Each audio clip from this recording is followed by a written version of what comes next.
Timnas Garuda versus Jepang yang berlangsung pada sore hari ini. Banyak warga net yang antusias untuk menyampaikan prediksi skor mereka. Di antaranya adalah dari @ucupbahdim. Dalam kolom komentar ia menyebut skor 2-0 untuk kemenangan Indonesia yang dihasilkan dari gol Beckham Putra dan Ole Romeni. Lalu kita lihat juga yang lainnya. Ada juga dari @joda_84 yang menyebut sepertinya sama-sama kuat. Yang penting jangan sampai kalah mental duluan dan usahakan bikin angka lebih awal. Lalu selanjutnya ada dari @hariputraananda di kolom komentar cukup banyak menganalisanya. Ia mengulas tentang timnas Indonesia dan Jepang yang sama-sama ingin unjuk gigi di laga kualifikasi Piala Dunia. Jepang dinilai akan menutup pertandingan dengan kemenangan. Sementara timnas Indonesia juga tidak kalah akan unjuk gigi dengan rotasi pemain yang jarang tampil dan diharapkan bisa membawa kemenangan. Prediksi antara Jepang dan Indonesia adalah 3-1.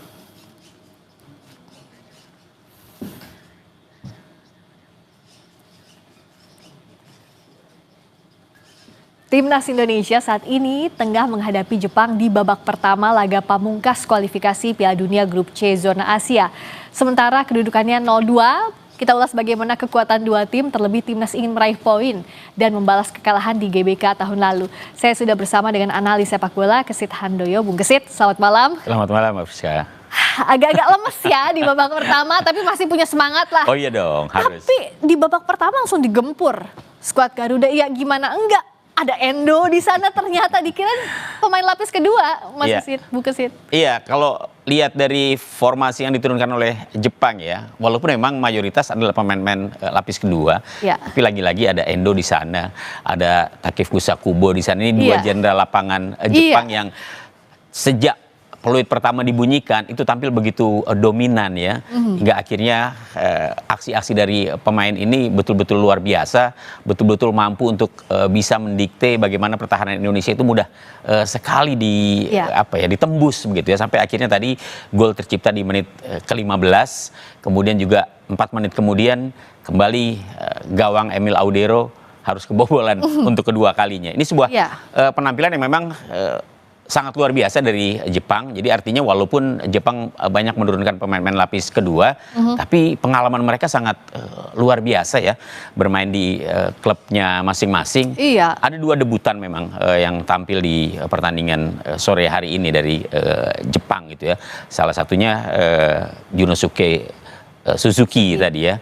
Dan kita lihat tadi bagaimana dia memberikan asis yang begitu memanjakan, sampai akhirnya Indonesia harus kebobolan. Ya gimana enggak ya, diajarinnya langsung sama seniornya, sama Kamada, mainnya di Crystal Palace. Lalu juga Endo di Liverpool sekarang lalu juga Kubo sekarang di Real Sociedad, diajarin langsung sama jenderal lapangan yang pemain lapis 2 ini ya pada akhirnya bisa mengimbangi kekuatan senior mereka ya. Betul, jadi memang kehadiran 2 pemain senior itu tetap diperlukan ya, di tengah bagaimana Jepang mencoba untuk memainkan pemain-pemain yang selama ini mungkin lebih banyak duduk di bangku cadangan. Tapi peran dari 2 pemain senior Jepang ini saya pikir memberikan andil yang sangat besar, menumbuhkan rasa percaya diri para pemain Jepang untuk kemudian mereka secara individu mereka oke ya permainannya. Tapi kita lihat bagaimana juga setelah mereka tampil dalam satu tim, kebersamaan mereka begitu terlihat. Tidak bedanya dengan ketika Jepang menampilkan pemain-pemain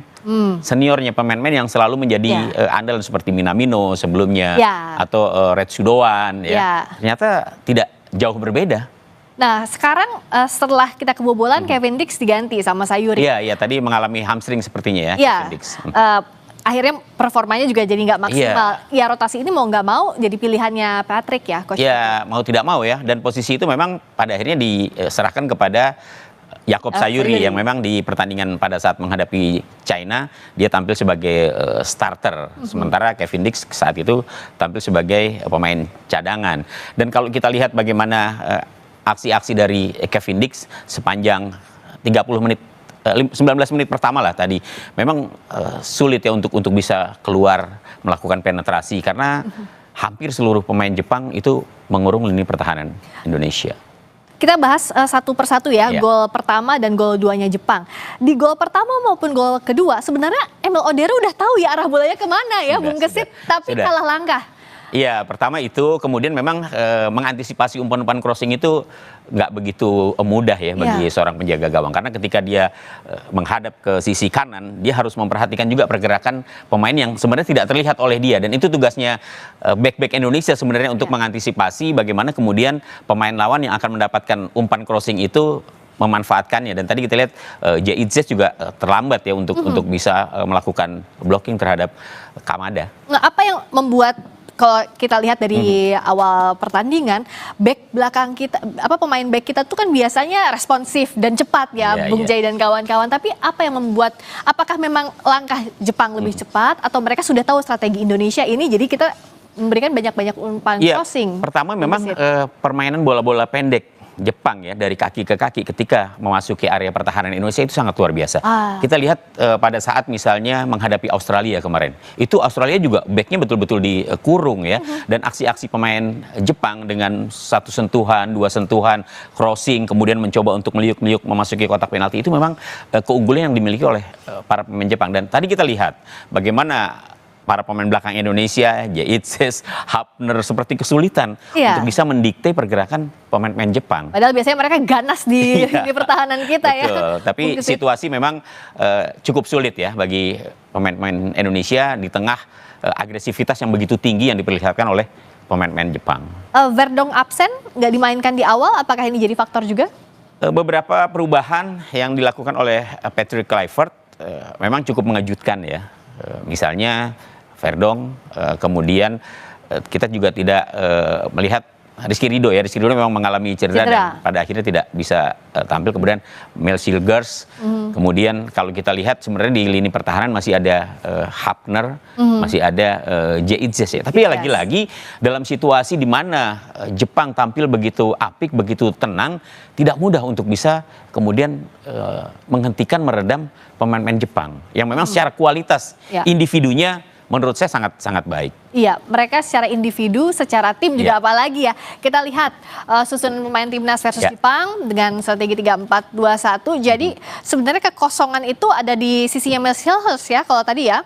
Di sisinya Mats Hilgers kita lihat ada berapa umpan crossing itu dari sini mulainya ya. Betul. Ya. Dan kan kita juga tidak melihat ya bagaimana kemudian overlap yang coba dilakukan oleh Mel Silgers ataupun Kevin Dix, atau dari kiri misalnya Dean James ya. Praktis tidak ada atau belum ada serangan-serangan yang dilakukan dari sektor sayap Indonesia, mengingat memang para pemain Jepang sudah langsung melakukan pressing ketika bola sudah berada di tengah gitu, dan ini memaksa para pemain Indonesia memang mau nggak mau harus bertahan di area 16.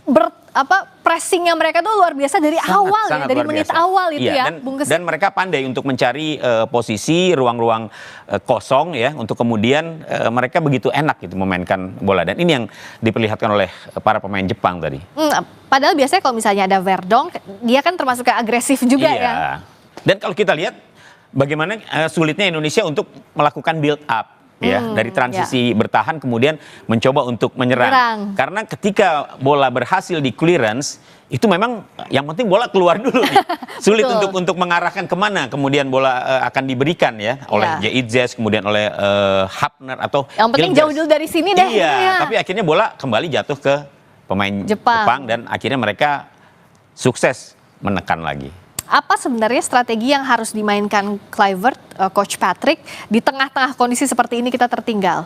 Iya, sebenarnya yang menurut saya yang paling penting adalah tetap dengan pola bertahan untuk kemudian nanti ketika ada kesempatan melakukan counter attack itu bisa dilakukan.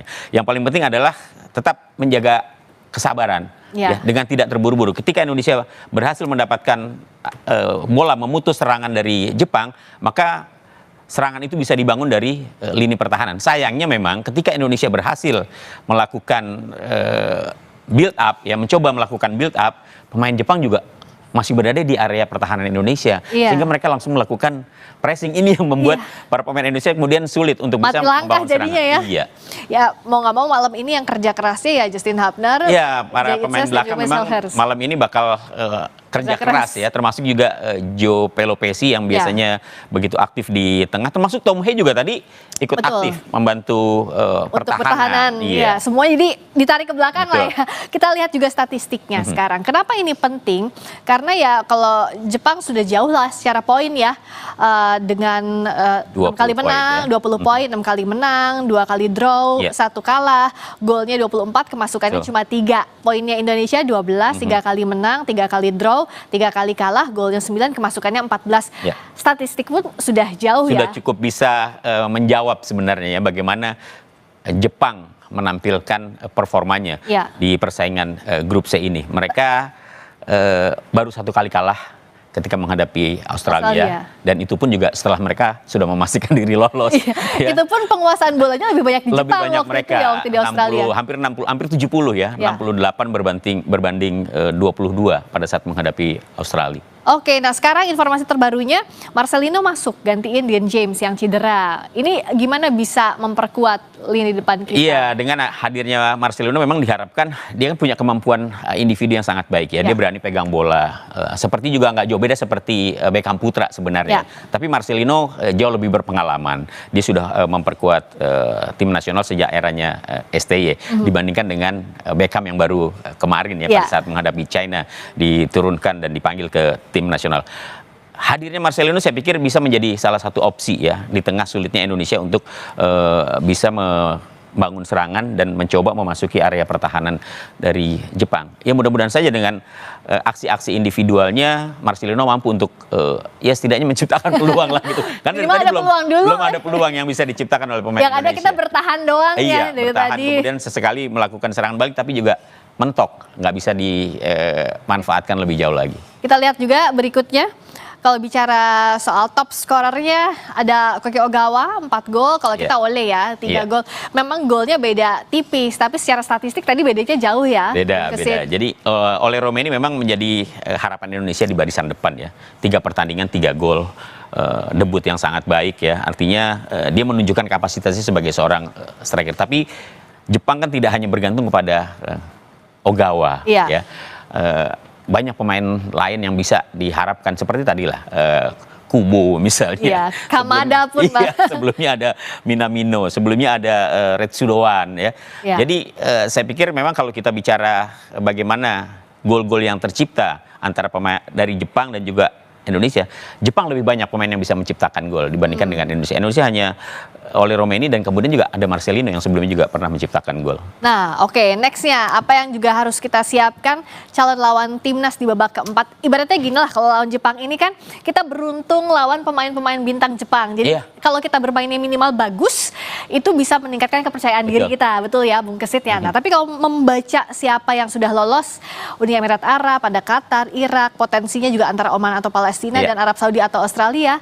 Dari faktor yang secara teknisnya kemampuan dan juga privilege tuan rumah yang diberikan kepada Arab Saudi dan Qatar, gimana Bung? Iya, memang sudah ditunjuk ya tuan rumahnya, walaupun saat ini masih ada protes yang dilakukan oleh Irak termasuk juga Indonesia untuk lebih transparan dalam menunjuk tuan rumah ini. Oke lah, kita bicara Saudi Arabia dan Qatar yang akan menjadi tuan rumah. Pastinya Indonesia tidak akan satu grup lagi dengan Saudi Arabia, tapi akan berada satu grup dengan Qatar. Tinggal mencari siapa lagi nih satu, ya antara Irak atau Palestina, ya ini ya, atau Oman. Ini yang menurut saya masih menjadi teka-teki siapa nanti yang akan menjadi lawan Indonesia yang masuk di round keempat ya. Kita sih berharap, kalau saya berharap siapa Bung Kesit yang diharapkan? Kemudian Oman. Walaupun Qatar agak-agak deg-degan, ingat drama waktu itu nggak sih lawan Qatar? Paling tidak. Memang dari sisi tuan rumah mereka pasti akan mendapatkan keuntungan ya. Kita tahulah bagaimana Qatar. Tapi dari sisi permainan sebenarnya dengan formasi Indonesia pada saat ini, dengan komposisi pemain yang dimiliki oleh Indonesia pada saat ini, Indonesia saya masih berani bertaruh. Indonesia bisa dikatakan sejajar dengan Qatar, termasuk juga dengan Oman. Ya mungkin akan lebih berat kalau ketemu Irak. Ya, kalau Irak sih kita sulit sekali menang dari Irak. Jadi mudah-mudahan aja kita bertemunya dengan Qatar. Kemudian Oman. Tapi kalau lawan Qatar ini artinya kita harus kelihatan banget menang mutlak ya. Nggak ada kesempatan buat Qatar yang guling-guling di lapangan gitu ya, drama-drama. Kita tahu lah bagaimana mereka memainkan dramanya setiap kali tampil di kandang sendiri. Tapi kalau kita ya udah pasti menggempur, nggak ada kesempatan dan harus sabar berarti kalau lawan mereka ya. Iya, harus sabar. Kalau tidak, mereka kan pandai sekali memprovokasi begitu ya. Para pemain Indonesia seharusnya sudah hafal dengan kebanyakan para pemain dari Timur Tengah yang ya kadang-kadang pandai memprovokasi, pandai memainkan drama. Tapi dengan kematangan saya pikir pemain-pemain Indonesia seharusnya sih tidak kemudian mudah terpancing ya kalau nanti bertemu dengan mereka. Kemarin terbukti waktu lawan Tiongkok di titik putih saat momen krusial aja mereka udah bisa menguasai begitu ya. Itu kan pengalaman berbicara dan kemudian bagaimana juga para pemain sudah hafal dengan trik-trik yang biasanya dilakukan oleh pemain lawan. Nah sekarang kalau lawan Jepang apa yang bisa kita harapkan ya, setidaknya nggak terlalu ketinggalan jauh aja udah bersyukur. Iya. Ya harapannya ini pertandingan memang sudah tidak menentukan Mbak Friska, artinya mau menang mau kalah tidak ada urusan lah. Tapi buat Indonesia menurut saya sangat penting. Kenapa? Jepang adalah tim kuat. Jepang sudah memastikan diri lolos. Posisinya ada di peringkat ke-15. Artinya kalau kita bisa mendapatkan pengalaman bertanding dengan Jepang, itu akan sangat berharga bagi para pemain. Setidaknya menambah menit bermain. Kemudian bagaimana pelatih terutama juga menganalisa ketika ketemu dengan tim-tim kuat seperti Jepang. Jadi banyak sekali manfaatnya ketika kita menghadapi tim sekelas Jepang. Ya apapun hasilnya lawan tim sekelas Jepang sih hal yang positif buat kita ya. Secara individu pun melawan Endo, melawan Kubo kapan lagi ya kalau nggak di momen ini. Ya walaupun kita juga punya pengalaman ya ketika kita kalah 0-4 di pertemuan pertama di Jakarta. Terima kasih banyak. Bung Kesit, kita masih terus dukung lah sampai selesai pertandingannya. Tetap semangat juga Bung Kesit, terima kasih. Dan saat lagi kami juga masih terus akan menganalisis bagaimana pertandingan Indonesia melawan Jepang. Jangan kemana-mana, tetap di Sapa Indonesia Malam.